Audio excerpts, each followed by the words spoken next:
afternoon in the rural community of Commodore in Linstead, St. Catherine, following Sunday night's mass murder of 5 people. A 4-year-old girl is among them. The deadly attack took place sometime after 10.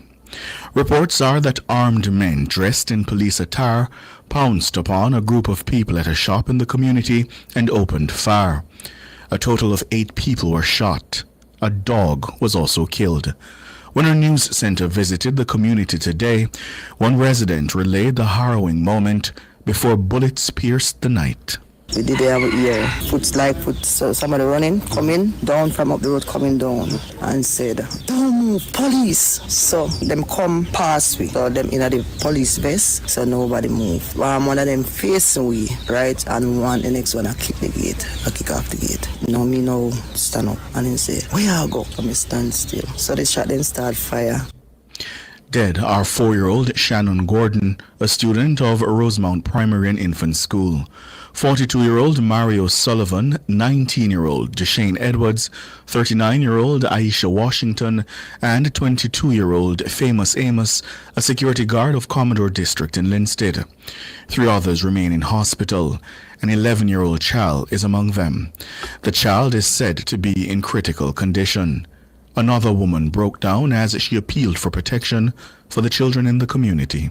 I try and make life when I see a boy and lots of kids in the yard, we don't want them to get hurt.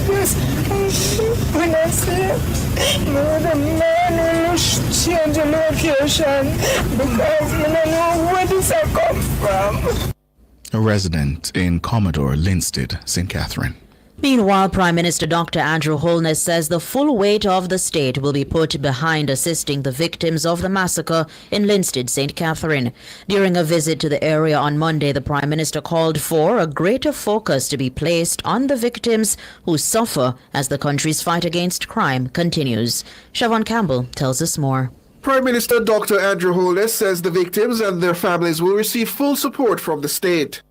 He offered his condolences to the community when he visited on Monday. My own personal and sincere and deep condolences on this very tragic incident which has taken the lives of 4 innocent Jamaicans and has threatened the lives of members of the community. I'm also here to assure the families and loved ones of the victims that the Jamaican state and government will support them through this very difficult time, whether it is with support in counseling or in supporting any other needs that may arise. As I have met with some of the family members, I'm seeing where there are needs, and some have even expressed particular support that they would require. So the entire government will be mobilized to give support.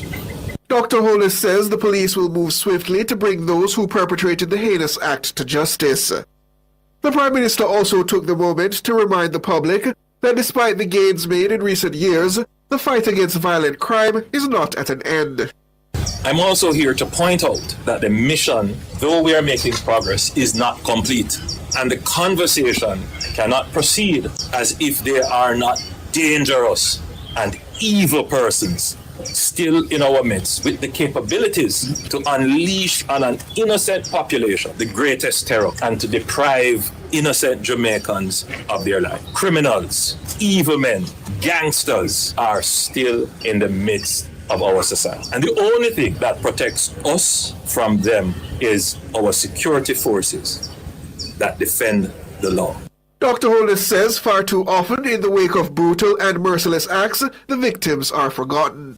The conversation in the public domain as well about our crime fighting strategy sometimes forgets the victims. And so my presence here as well is to highlight that we must also focus on the victim. You know, the 3 children who are left behind by the murder of an innocent mother. The father who was just crying a while ago, his son didn't get to give him a grandson.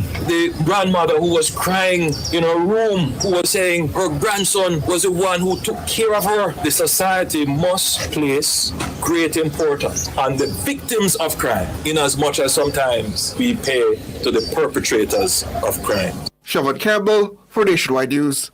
Meanwhile, the police commissioner, Dr. Kevin Blake, is warning Jamaicans who harbor criminals that they themselves are not safe.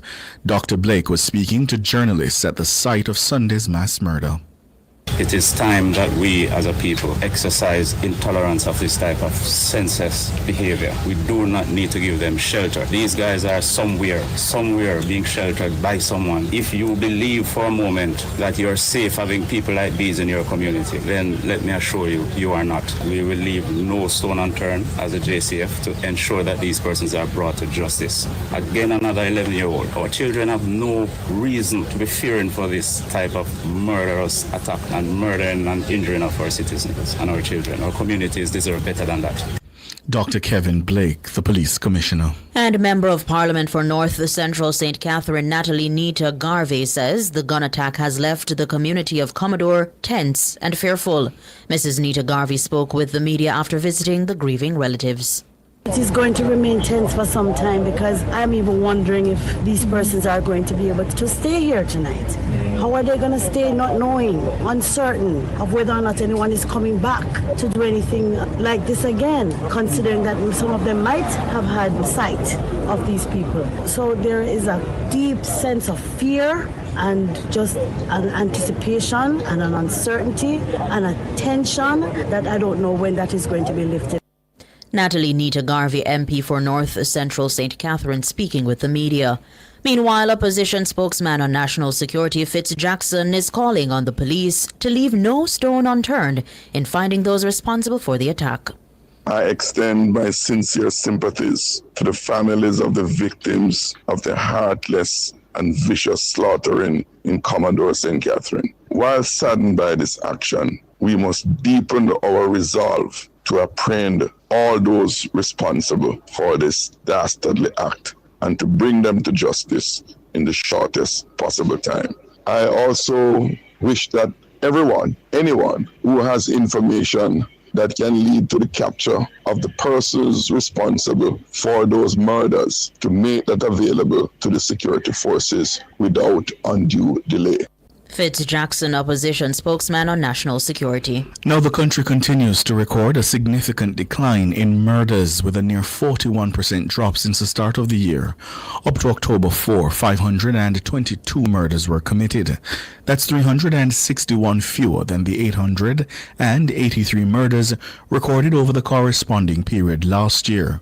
Despite that, 11 murders were recorded between Saturday, October 4,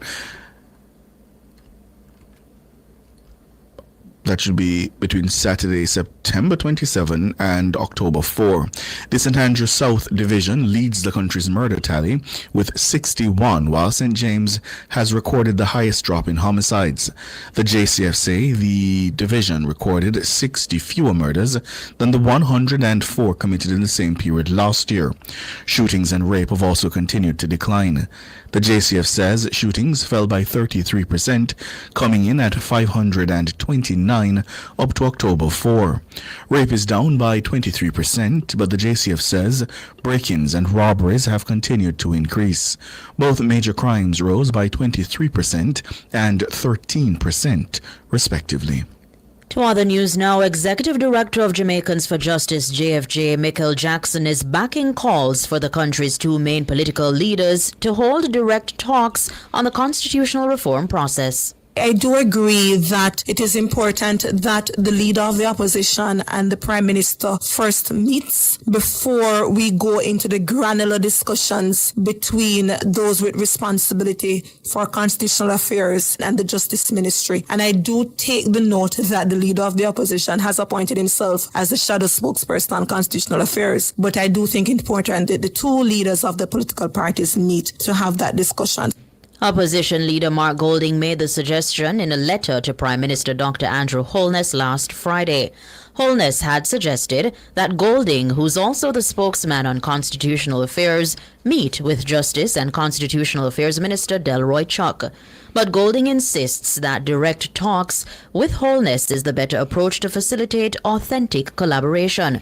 Ms. Jackson says an overhaul of the Constitutional Reform Committee is also needed.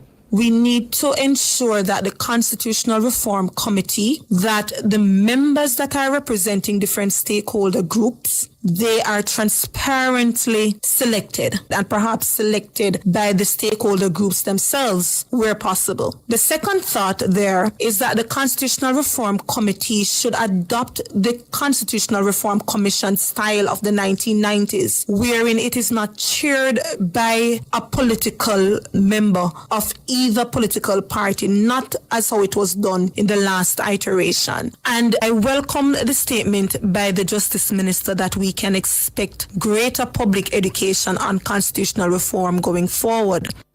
Michael Jackson, Executive Director of JFJ, she was speaking on Let's Talk Justice on Monday. Meanwhile, the young professional arm of the PNP, the Patriots, is defending opposition leader Mark Golding after he was criticized by the JLP's Generation 2000 G2K over the constitutional reform effort. G2K had branded Golding's request for a direct meeting with the Prime Minister as arrogant.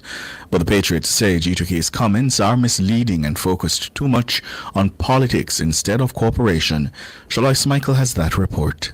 In a statement on Monday, the Patriots say Golding's October 3 letter welcomed the Prime Minister's stated willingness to work together on constitutional reform. They say the letter also stressed that true progress requires a direct dialogue between both leaders. G2K previously stated that Golding's stance is an indicator of his willingness to act as an impediment to Jamaica, removing the United Kingdom's monarch as head of state. But PNP Patriots President Reverend Dr. Paul Blake says G2K's criticism reeks of insecurity. This, he says, comes from realizing that Golding's intellect and composure expose the intellectual anemia of the JLP's own leadership bench.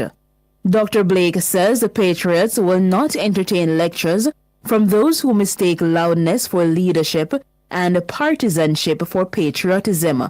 The Patriots urged the JLP and its affiliates to reconsider their stance and embrace Golding's proposal for leader-level talks. In closing, the Patriots noted the constitutional reform process is not about optics, but rather about delivering lasting change for all Jamaicans, especially the youth who will inherit this legacy. Shalois Michael for Nationwide News. You're listening to the news on Nationwide at 5. We'll have more after these.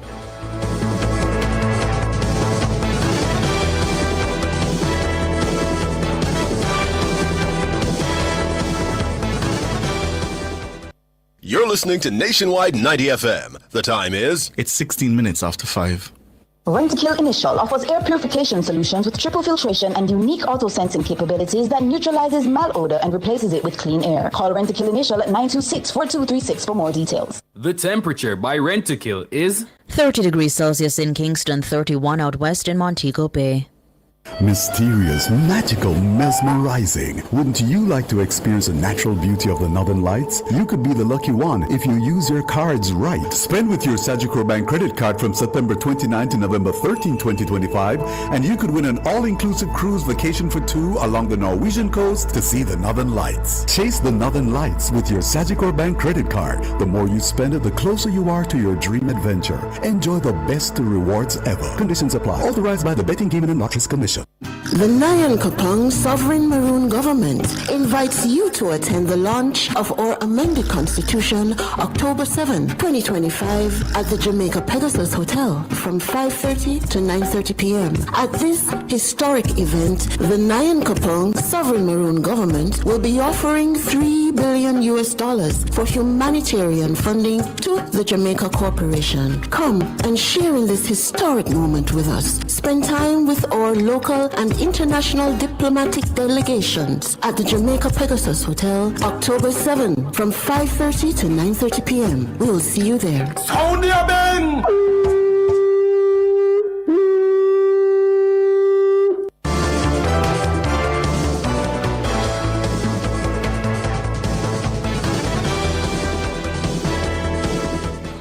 Continuing the news, At least 2 attorneys are calling on the government to amend the Firearms Act so that possession of imitation guns is treated differently when their use is not for criminal intent. As it stands, both offenses carry the same mandatory penalty of 15 years in prison. Attorney Matthew Hyatt pointed to the case of a man charged over a cardboard imitation gun. I do have a matter currently before the court where my client has been charged for the possession of a prohibited weapon, which in fact happens to be an imitation firearm. And might I just add that the imitation firearm represents 2 pieces of cardboard simply glued together in his job as a security guard, and he's facing such penalties before the court. While I understand the intent behind Parliament criminalizing an imitation firearm, it is really inconceivable that this is what the law is. The Firearms Act defines prohibited weapons as any prohibited firearm, any grenade, bomb, imitation weapon or device, or any missile or missile launcher. Hyatt raised concerns about teens facing legal trouble for making imitation guns as part of a play or school-related activities. He argues that cases involving imitation guns should be left to the discretion of judges. Certainly, in looking at the separation, I for one do not agree with mandatory minimum sentencing. I think that the court should give back to the judges the scope to decide their cases, and the interference of the judiciary ought to stop completely. Any judge can look at a set of circumstances and say, well, this is an imitation firearm, yes, it does not have the capability to injure anyone. However, what was the intent behind having this imitation firearm? Was the person looking to rob another person or to frighten? And so the mandatory sentence ought to go. Matthew Hyatt, attorney at law. He was a guest on the JFJ-produced show Let's Talk Justice on Monday. Meanwhile, in her personal capacity, the chair of the Jamaican Bar Association, Anne-Marie Furtado Richards, says a distinction is needed in the law. One suggestion, I think I could be bold to say that would have to be revisited, would be the issue of separating it. Go back to the old legislation. It is that if you're in possession without more, right? And again, everything is always about the case, but certainly without more, then you should do a distinction. Anne-Marie Furtado Richards, chair of the Jamaican Bar Association. She was also a guest on Let's Talk Justice. Mrs. Furtado Richards says the Bar Association will be giving its definitive position on the matter at a later date. World in a Minute is brought to you by ABC Electrical Sales. We make things as easy as ABC. Hose Assembly and Supply, equipping Jamaica for success. And Charles O'Connor Consulting Network, COCN, driven by international accounting standards, modern technology, and integrity. The World in a Minute.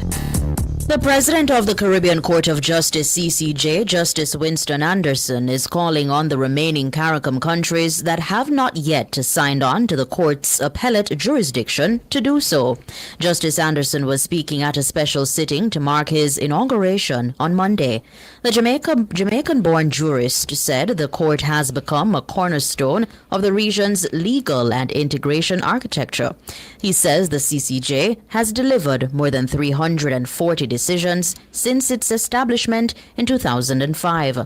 While all 12 CARICOM member states participate in the court's original jurisdiction, only Barbados, Belize, Dominica, St. Lucia, and Guyana have adopted the appellate jurisdiction. The jurisdiction replaces the London-based Privy Council as the final court of appeal. In the United States, Illinois leaders filed a lawsuit on Monday to stop Donald Trump from sending the National Guard to Chicago. The move has escalated a clash between Democratic-led states and the Trump administration during immigration enforcement operations in the nation's third-largest city. The legal challenge came hours after a judge blocked the Guard's deployment in Portland, Oregon. The Trump administration has portrayed the cities as war-ravaged and lawless amid the government's crackdown on illegal immigration. But officials in Illinois and Oregon say military intervention isn't needed. The lawsuit alleges that the advances in President Trump's long-declared war on Chicago and Illinois are unlawful and dangerous. World in a Minute was brought to you by ABC Electrical Sales. We make things as easy as ABC. Hose Assembly and Supply, equipping Jamaica for success. And Charles O'Connor Consulting Network, COCN, driven by international accounting standards, modern technology and integrity.